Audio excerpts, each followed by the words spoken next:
অন্তিম পৰ্যায়ত অভিনীলৰ বিচাৰ প্ৰক্ৰিয়া আজিৰে পৰা 3 দিন ধৰি চলিব বিচাৰ হত্যাকাৰীয়ে পাব গুৰুতৰ শাস্তি যাৱজ্জীৱন শাস্তি নতুবা মৃত্যুদণ্ড 2018 চনৰ 8 জুনত কাৰ্বি আংলঙত ডকমকাত একাংশ লোকে নিৰ্দয়ভাৱে হত্যা কৰিছিল অভিনীলক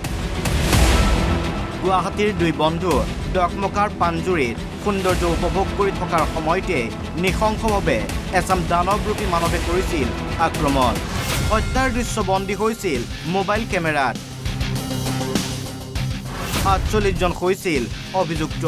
ইয়াৰে 3 জন আছিল নাবালক আৰম্ভ কৰিছোঁ আৰ্গুমেণ্ট ফাইনেল আৰ্গুমেণ্টটো আজি 3 দিন আমাক এটা ডেট সেট দিছে 7 তাৰিখলৈ আমি আৰ্গুমেণ্টটো কমপ্লিট কৰিব লাগিব আজি আমি আৰম্ভণিতে এই যি সব আই উইটনেছে যি মানুহবিলাকৰ নাম কৈছে তেওঁলোকৰ গোটেই সাক্ষীখিনি দেখাই দিছোঁ কেনেকুৱা এই ঘটনাটো হৈছিল কেনেকুৱা এই ঘটনাটো সংঘটিত হ'ল কাৰ পৰিকল্পিত হ'ল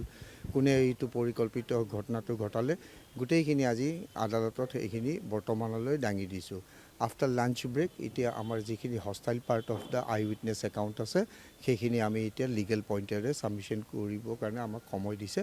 তো আমি আফটাৰ লাঞ্চ ব্ৰেক সেই পইণ্টছখিনি কভাৰ কৰিম আজি ফৰ দ্য ডে তাৰপিছত বাকী যি আৰু পইণ্ট আছে আসামীবিলাকে এই যি সব অস্ত্ৰৰে আঘাত কৰিছিল বা গুৰুত্ব জখম কৰিছিল তেওঁলোকে ওলাই দিয়া সামগ্ৰীবিলাক সেই পইণ্টটো ডিল কৰিব লাগিব তাৰ উপৰিও সবতকৈ ইম্পৰ্টেণ্ট যে মেডিকেল এভিডেন্স আৰু ইনকুৱেষ্টখিনিৰে তেওঁলোকে যে কৰ'বৰেটিভ এভিডেন্স এটা লিড কৰিছোঁ আমি সেইখিনিও কোৰ্টক এড্ৰেছ কৰিব লাগিব আৰু সেইখিনি কোৰ্টে চাগে কাইলৈ শুনিব তো আজি এতিয়া ছেকেণ্ড হাফৰ পিছত আমি মেইন পাৰ্টটোত যাব লাগিব যিখিনি সাক্ষী আমাৰ প্ৰচিকিউশ্যনৰ ফালৰ সাক্ষীয়ে পাল্টি মাৰিলে তো সেই গতিকে আমি সেইখিনি এতিয়া আদালতত দেখাবৰ কাৰণে চেষ্টা কৰিম 7 তাৰিখলৈ আমাক দিছে তাৰপিছত আসামীৰ হৈ কেনে তেওঁলোকে কৰিব কোৰ্টে কিমান দিন ডেট দিয়ে তাৰপিছতহে জাজমেণ্টৰ ডেট দিব আৰু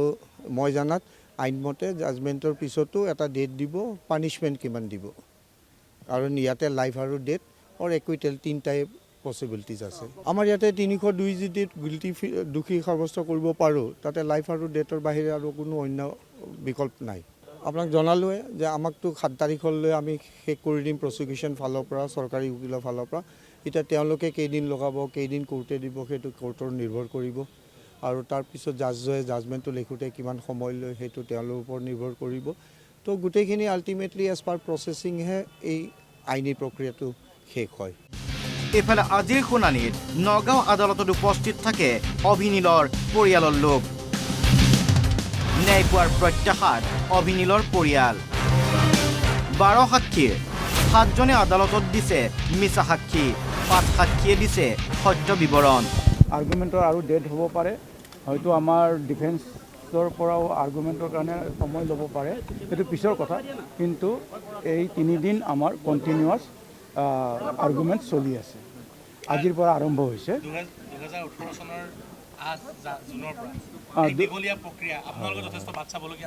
বাট চাবলগীয়া হৈছে আমি যথেষ্ট হতাশ হৈছিলোঁ আমাৰ এটা সময়ত মানে বিশ্বাস প্ৰায় ভাঙিয়ে গৈছিল আমি ভাবিছিলোঁ যে আমি সঁচাকৈ ন্যায় পাম নে নাপাম আমাৰ এটা মানে সন্দেহজনক এটা অৱস্থাত আমি উপনীত হৈছিলোঁ আৰু গৈ জানিবা শেষত এতিয়া আজিৰ পৰা যি আমাৰ এই আৰ্গুমেণ্টৰ যিটো প্ৰচেছ আৰম্ভ হৈছে সেইটোৰ পৰা আমি অলপমান মানে সকাহ পাইছোঁ যে নিশ্চয় কিবা এটা আমাৰ ফলাফল হয়তো পাম ন্যায় এটা পাবৰ কাৰণে আমি আশা ৰাখিছোঁ এতিয়াও আমি ঠিক ক'ব পৰা নাই তথাপি আশা ৰাখিছোঁ আৰু আমাৰ প্ৰজিকিউশ্যনৰ যি স্পেচিয়েল পিপি মানে ছিনিয়ৰ এডভকেট জিয়াউল কামাৰ চাহেবে তেখেতেও নিজৰ ফালৰ পৰা সুন্দৰভাৱে আৰ্গুমেণ্টবিলাক তেওঁ প্লেচ কৰিছে আমাৰ এইটোৱেই সন্তুষ্টি পাছত আমাৰ ন্যায়ালয়ৰ ফালৰ পৰা কি হেৰি হয় মহামান্য আদালতে কি আমাক জাজমেণ্ট দিয়ে সেইটো পিছৰ কথা কিন্তু আমাৰ আৰ্গুমেণ্ট সুন্দৰভাৱে 45 জনৰ ভিতৰত এতিয়া এই যিখিনি আমাৰ সেইকেইজন হৈছে আসামী তাৰ ভিতৰত এতিয়া আমাৰ মানে যিটো আৰ্গুমেণ্টৰ আমাৰ মানে প্ৰক্ৰিয়া চলি আছে এই আৰ্গুমেণ্টৰ প্ৰক্ৰিয়াটোত বৰ্তমান আমাৰ মানে আই উইটনেছ, এই আই উইটনেছসকলে আই উইটনেছৰ ভিতৰত 12জন আছিলে। 12জনৰ ভিতৰত 5জনে আমাৰ মানে সত্য মানে সাক্ষী দিছিলে আৰু 7জনে মিছা সাক্ষী দিছিলে। তো এই মানে সঁচাকৈ যিকেইজনে সাক্ষী দিছিলে তেওঁলোকৰ ওপৰত আমাৰ এডভোকেটে, আমাৰ ছিনিয়ৰ এডভোকেটে আৰ্গুমেণ্ট কৰিছে। এতিয়ালৈকে আকৌ আবেলিলৈকে আৰু আগবাঢ়িব, এতিয়া আপোনালোকক জনাব পাৰিম। আশাবাদী আমি ইমান দিন আশা পালিয়ে জীয়াই আছোঁ। আচলতে ন্যায়পালিকাৰ ওপৰত আমাৰ সম্পূৰ্ণ আস্থা আছে। আজি যিটো আৰ্গুমেণ্টৰ প্ৰচেছ, সেই আৰ্গুমেণ্টৰ প্ৰচেছটো আমাৰ অধিবক্তাই জিয়াউল কামাৰ চাহাবে বৰ সুন্দৰকৈ আগুৱাই নিছে। জাজে খুব বৰ সুন্দৰকৈ শুনিছে। আজি আচলতে আজি বহুত আমি সুখী। আচলতে আজি যিটো প্ৰচেছ আৰম্ভ হৈছে এইটোৱে হয়তো লাষ্ট মানে মোকদ্দমাটোৰ লাষ্ট পৰ্যায়। ইয়াৰ পিছত আমাৰ জাজমেণ্ট যিটো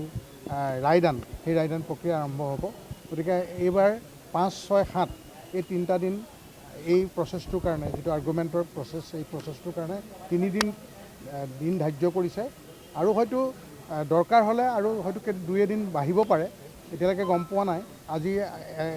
1 বজালৈকে এই প্ৰচেছটো আৰম্ভ হ'ল, আকৌ 1 ঘণ্টাৰ পিছত আকৌ আৰম্ভ হ'ব। আমি খুবেই আশাবাদী যে এই কালপ্ৰিটকেইটাই, যিকেইটাই এই কামটো সংঘটিত কৰিলে, আমাৰ ল'ৰা দুটাক মাৰি পেলালে, সিহঁতি যাতে মানে কোনো পধ্যে হাৰি যাব নোৱাৰে। আৰু যিটো বিচাৰ প্ৰক্ৰিয়া চলিছে আমি খুবেই আশাবাদী যে তেওঁলোক এজনো হাৰি যাব নোৱাৰে। তেওঁলোকৰ যিটো কেপিটেল পানিছমেণ্ট, যিটো মানে চৰম পৰ্যায়ৰ শাস্তি, সেই শাস্তিটো পাব বুলি আমি পতিয়ন গৈছোঁ এতিয়া। গতিকে আমিও আশা কৰিছোঁ, আপোনালোকে আশা কৰক, ভগৱানৰ ওচৰত প্ৰাৰ্থনা জনাইছোঁ যাতে সেইকেইটাই উচিত শাস্তি পায়। অভিনীলৰ ৰাজ্য কঁপোৱা হত্যাকাণ্ড এতিয়া অপেক্ষা কৰিছে অন্তিম ৰায়লৈ। দোষীয়ে কঠোৰ শাস্তি পোৱাটো কামনা কৰিছে ৰাজ্যবাসীয়ে। ভিডিঅ' জাৰ্নেলিষ্ট পবিত্ৰৰ সৈতে বাহাৰুল ইছলাম, অসম লাইভ 24।